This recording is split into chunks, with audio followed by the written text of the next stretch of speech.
Student, তো আজকে আমরা ইন্টার স্কুল টেস্ট অর্থাৎ রাষ্ট্রবিজ্ঞানের যে 9 নম্বর সেট, সেই 9 নম্বর সেট নিয়ে চলে এসেছি। তো চলো আজকের প্রশ্নগুলো আমরা দেখে নিই। ন্যাটো গঠিত হয় কার উদ্যোগে? মার্কিন যুক্তরাষ্ট্র। ড্যাশ এর দশকে ঠান্ডা যুদ্ধের অবসান ঘটে 1990। প্রক্সি যুদ্ধের কৌশলটি ব্যবহার করেছিলেন ঠান্ডা লড়াইয়ে। The making of foreign policy গ্রন্থের লেখককে? Joseph Frankel. একমেরু বিশ্বের আবির্ভাব ত্বরান্বিত হয় কত? সোভিয়েতের পতনে। নেক্সট দেখো, পঞ্চশীলের কথা কে সর্বপ্রথম ঘোষণা করেছিলেন? জওহরলাল নেহেরু। সমৃদ্ধ জাতিপুঞ্জ দিবস কবে পালিত হয়? 24 অক্টোবর। ইউনাইটেড নেশন কথাটি প্রস্তাবিত হয়েছিলেন প্রস্তাবক হলেন রুজভেল্ট। নেক্সট দেখো, সম্মিলিত জাতিপুঞ্জের বর্তমান সদস্য সংখ্যা হলো 193। ভিটো শব্দের অর্থ হলো অসম্মতি। চারটি চোখ দুটি চোখের অপেক্ষা অনেক ভালো দেখে বলেছিলেন রুজভেল্ট। পূর্ণ ক্ষমতা এবং স্বতন্ত্রীকরণ হলো অসম্ভব অসম্ভব ও অকাম্য। ব্রিটেনের রাজা ও রানী কিরূপ শাসকের উদাহরণ? এটা হচ্ছে নাম সর্বস্ব শাসক। ভারতের জরুরি অবস্থা জারি করা হয় 1975 খ্রিস্টাব্দে। চীনের আইন বিভাগের নাম কি? জাতীয় গণ কংগ্রেস। নেক্সট দেখো, ড্যাশ বিভাগকে সংবিধানের অভিভাবক বলে মনে করা হয়? বিচার বিভাগকে। পার্লামেন্টের অধিবেশনে আহ্বান করেন কে? রাষ্ট্রপতি। ভারতের প্রধানমন্ত্রীকে নিযুক্ত করেন কে? রাষ্ট্রপতি। রাজ্যসভার সদস্যদের কার্যকালের স্বাভাবিক সময়সীমা হলো 6 বছর। ওকে।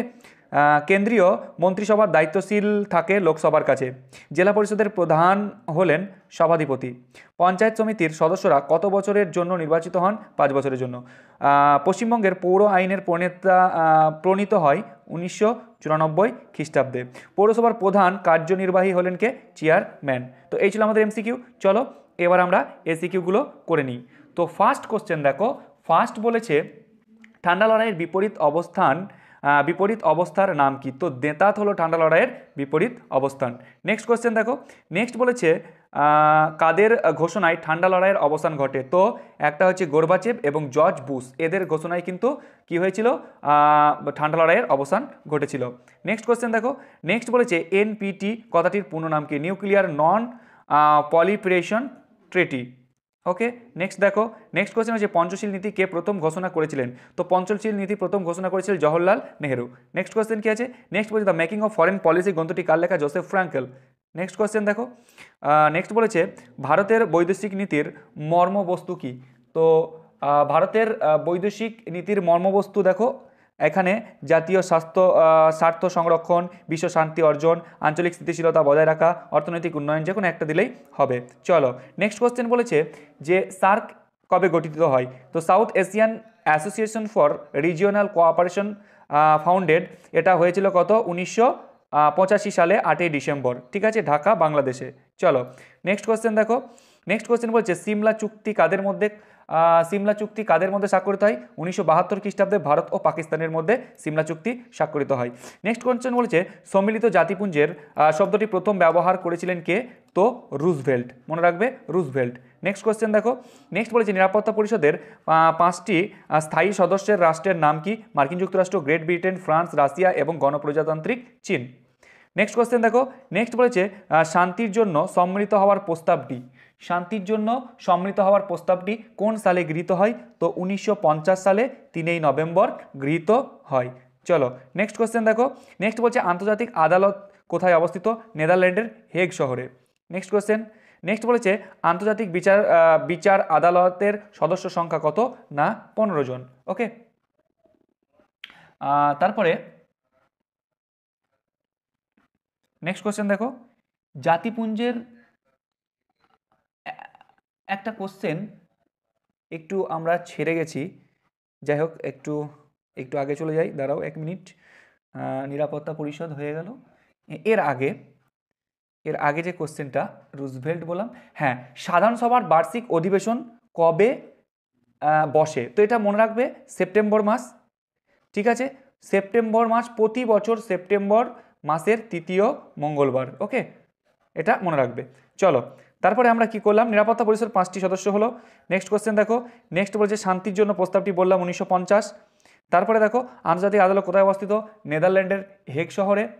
তারপরে আন্তর্জাতিক আদালতের সদস্য সংখ্যা কত বললাম? 15 জন। তারপরে সম্মিলিত জাতিপুঞ্জের মুখ্য সংখ্যা বা অঙ্গ কটি? 6টি। ওকে, চলো নেক্সট দেখো, নেক্সট কোশ্চেন বলেছে ভারতের বিচার ব্যবস্থার শীর্ষে কে? তো ভারতের বিচার ব্যবস্থার শীর্ষে কে রয়েছে? চিফ জাস্টিস অফ ইন্ডিয়া, ভারতের প্রধান বিচারপতি। ওকে, চলো নেক্সট কোশ্চেন কি আছে? নেক্সট বলেছে সুপ্রিম কোর্টের বিচারপতিদের মানে সুপ্রিম কোর্টের বিচারপতিদের কত বছর বয়স পর্যন্ত পদে থাকতে পারেন? তো এদের অবসর গ্রহণ 65, তাহলে কত বছর থাকবে? 64। চলো তারপরে বিচার বিভাগের সক্রিয়তার অর্থ কী? কি বলেছে? বিচার বিভাগের সক্রিয়তা বলতে কি বোঝো? তো দেখো, বিচার বিভাগের সক্রিয়তা বলতে ঠিক কি বোঝায় তা নিয়ে বিতর্কের অন্ত নেই। সহজভাবে বললে সামাজিক পরিস্থিতি পরিবর্তন ও মানুষের চাহিদার পরিবর্তনের সঙ্গে তাল রেখে বিচার বিভাগীয় ক্ষমতার সচেতন প্রয়োগ হলো বিচার বিভাগীয় সক্রিয়তা। ওকে, চলো নেক্সট কোশ্চেন দেখো। নেক্সট বলেছে ভারতের প্রথম উপরাষ্ট্রপতি কে ছিলেন? Doctor Sarvepalli Radhakrishnan. Next question কি আছে? ভারতের রাষ্ট্রপতিকে ভারতের প্রথম নাগরিক কাকে বলা হয়? ভারতের রাষ্ট্রপতিকে। নেক্সট কোশ্চেন কি আছে? নেক্সট বলেছে ভারতের প্রধানমন্ত্রী যে কোনো একটি গুরুত্বপূর্ণ কাজের উল্লেখ করো। তো প্রধানমন্ত্রীর গুরুত্বপূর্ণ কাজ হলো লোকসভার নেতা বা নেত্রী হিসেবে ভূমিকা পালন করা। নেক্সট কোশ্চেন দেখো, ভারতের গ্রাম সংসদ, ভারতের যে গ্রাম সংসদ সভায় আহ্বান করার নিয়ম সময় অঞ্চলভেদে ভিন্ন হতে পারে। এখানে কি বলেছে? বলেছে ভারতের হ্যাঁ, গ্রাম সংসদ সভা কখন আহ্বান করা হয়? তো মনে রাখবে গ্রাম সংসদ সভা আহ্বান করার নিয়ম সময় এবং অঞ্চলভেদে বিভিন্ন হতে পারে, তবে এটি সাধারণ স্থানীয় প্রশাসনিক চাহিদা ও প্রয়োজন অনুসারে আহ্বান করা হয়। নেক্সট কোশ্চেন কি আছে? নেক্সট বলেছে বড় কমিটি কি? ওকে, তো বড় কমিটি কি? পৌরসভা নির্বাচনের পর নির্বাচিত কাউন্সিলরদের প্রথম সভা এবং ওয়ার্ডগুলিতে বোরোতে ভাগ করা হয় এবং প্রতিটি বোরো গঠিত হয় পরস্পর সংলগ্ন কয়েকটি ওয়ার্ড নিয়ে। ওয়ার্ডের নির্বাচন সদস্যগণ বড় কমিটির স্থান পান। চলো নেক্সট কি? নেক্সট বলেছে পৌর নিগমের মেয়র কিভাবে নির্বাচিত হন? তো নির্বাচিত কাউন্সিলররা কর্পোরেশনের প্রথম সভায় নিজেদের মধ্য থেকে একজনকে মেয়র হিসেবে নির্বাচন করেন। তো এই ছিল আমাদের এমসিকিউ এবং এসিকিউ 9 নম্বর সেট। তো চলো আজকে এই পর্যন্ত, দেখা হবে পরের ভিডিওতে।